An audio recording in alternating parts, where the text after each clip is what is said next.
When did a feeling of we need to get out of here immediately save you? My mom's bad feeling might have saved me as an infant. She was walking with me in a stroller, down her suburban neighborhood street. She says she started to feel a tingling feeling like she was being watched, so she decided to turn around and head back home. A few streets later she noticed a car driving slowly behind her, the driver, a man, starting at her and me. She starts walking a bit faster and notices he drives a bit faster to keep up, so she gets really scared. Before she can start running, this is the 90s and she didn't have a cell phone, he rolls down the window and tells her not to run or stop, because she's being stalked by a coyote. He saw her safely to our doorstep and then pointed out the coyote, who had followed us half a mile and looked rangy and desperate. It had been slipping from brush to brush looking for an opening. So glad for her intuition and the stranger's help. My dad is a truck driver and has always told me if you are on the interstate near a semi and smell burnt rubber, get away from them because they are about to blow a tire. One day driving to work I smell burnt rubber. There was a semi next to me, so I sped up to get ahead of him. Next thing I know I see a huge crash in my rear view with one car going airborne and flipping. I called the accident into 911 and then watched the news and papers the rest of the day. Thankfully no fatalities, but it was nasty. The semi blew a tire and the car next to it in the middle lane swerved to avoid the tire fragment and hit the car in the far lane, causing it to flip. I would have been right in the middle of it all. Greyhound left me in Santa Ana at 3 a.m. told me to wait 4 hours alone for the next bus. Normally I'm very selective on when I call Ubers, but for some reason, something told me I needed to leave right away. I find out my hotel is only about 15 minutes away. Wow, a 4-hour wait. So I call an Uber. Uber driver picks me up. I get in the car, tell him something along the lines of, man, they wanted me to wait 4 hours and the station is closed, WTF. He says he's glad I called him instead of waiting for the next bus. I ask why. He says it's a dangerous area and a few weeks ago another girl decided to wait for the next bus and they raped and robbed her. Nobody found her until the station opened up again the next day. Now I always travel with pepper spray. What just seemed like a bad storm had started. My ex then decided to play with the dog out in the backyard in the rain. I got a weird feeling about how strong the winds were, and despite being called crazy, I told my ex she and the dog needed to go down into the basement for shelter with me. Within 15 minutes half my roof was gone. Apparently the storm was a derecho, which I'd not even heard of before that. We were hiking and geocaching up in northern Michigan, where it's pretty rednecky in spots. We were at a designated trail with a small parking lot off on some weird side road, but we decided to check it out anyway. About 5 minutes into the trail we noticed a game camera, but there was no ID on it. Game cameras on public land need to have ID info, and we thought that was really strange. We kept walking a bit, but I just didn't feel right about the camera or walking on this trail, so we turned around and went back to the truck instead of walking the last mile of the trail.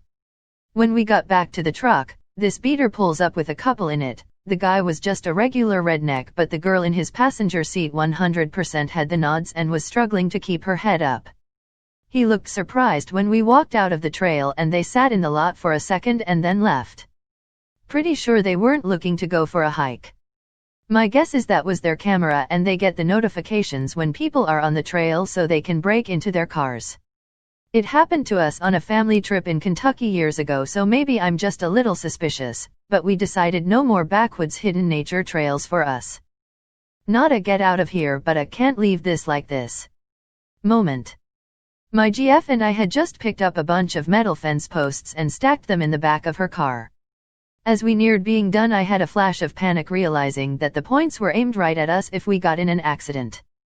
So I turned the whole pile to be cockeyed so it wouldn't be dead on. On the way home we hit construction.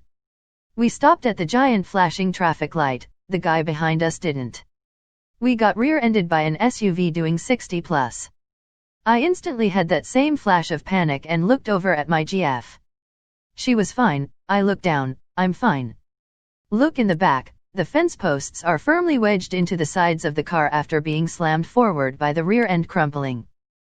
I'm 19. Buying weed with a friend.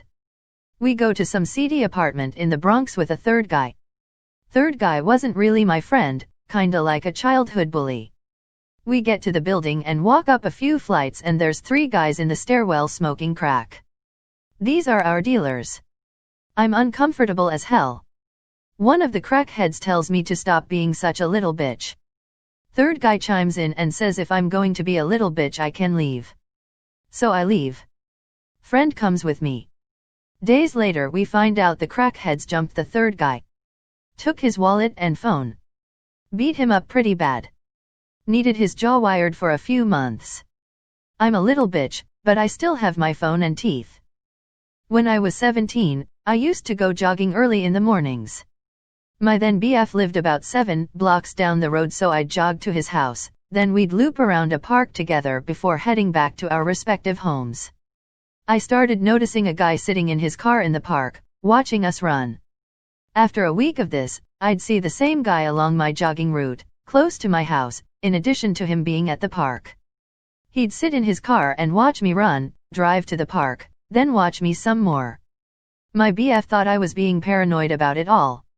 And #X200B, one morning, it was really foggy out. I started to cross the street and as I was almost across, someone turned their headlights on bright and it blinded me. Instead of going forward, I stopped and walked backwards, towards my house.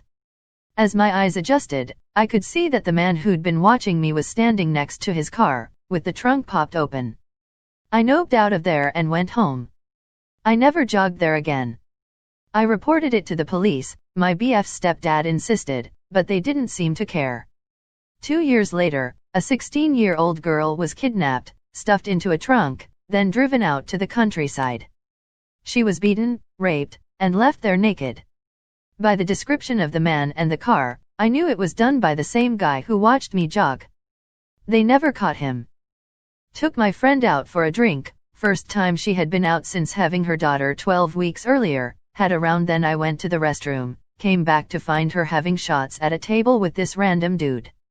Random dude looked at me and I felt flayed alive, nothing in his eyes but malice. I grabbed my friend's hand, said loudly, "We are leaving, now." We left immediately. I went back the next day to pay the tab we walked out on and the bartender told me that same man was arrested for attacking a woman outside of the bar. Decided to have a look at a culvert, covered stream, that I hadn't been down before. We weren't expecting it to be much, so no safety call-out, weather check, or even bother to let anyone know where the entrance is. Get about 750 meters in, and my buddy notices a load of water pouring in up ahead. We look at each other and go, "We need to get out, now." In under 5 minutes, the water went from ankle deep and manageable to knee deep and almost pushing us over. We reached a section with some steps, a ladder, and a handrail, for inspection, and managed to push the lid off with the water getting deeper every minute. If that ladder had been 10 meters further, we might not have made it. If we'd have slipped, dead. When we got out, it was raining gently. We were soaking wet, and just looked at each other with that "oh fuck" look, a bit more above ground exploring, and we worked out that the culvert went under a local canal. If we'd have slipped, we'd have ended up in a sump under a canal, and likely never made it out. Nobody knew where we were, what was happening, or how to find us. In all likelihood, the only time they'd know where we died is when our corpses got spat out into the nearby river. A combination of stupidity and stupid good luck, I guess. I was walking home from 6th form one day and saw a car following me along the street. I was about 17, misremembered my age. Got a really bad feeling, so I hopped on the next bus with the plan to change directions and head home at the bus depot down the road. On the bus, I got a text from a guy who'd stalked me for years on and off, with a picture of my school taken just then and the names and addresses of 2 of my friends. I freaked. Finally told my parents what was happening, reported it to the police. He'd driven over 100 miles to try and grab me and my friend and had just missed us 'cause I hopped on the bus and she had gone home early. He got 2.5 years in prison, suspended with orders not to contact any of the girls involved, immediately broke that order and got another 5 years on top. I'm really glad I got that bus. Lived in a rough place and have been robbed many times before. Usually a bunch of guys asking for spare change then threatening for your wallet. Anyways. I came out of a club at 2 a.m. or later and waiting for a bus in a deserted area with a friend. See a bunch of dodgy-looking guys you could tell were up to no good. I instantly get the feeling, but rather than run and have them chase me, I walked straight to them with a bit of a crazed look and asked them for spare change. When they said no, I insisted. They left us alone. I'm not a big or threatening guy by any means.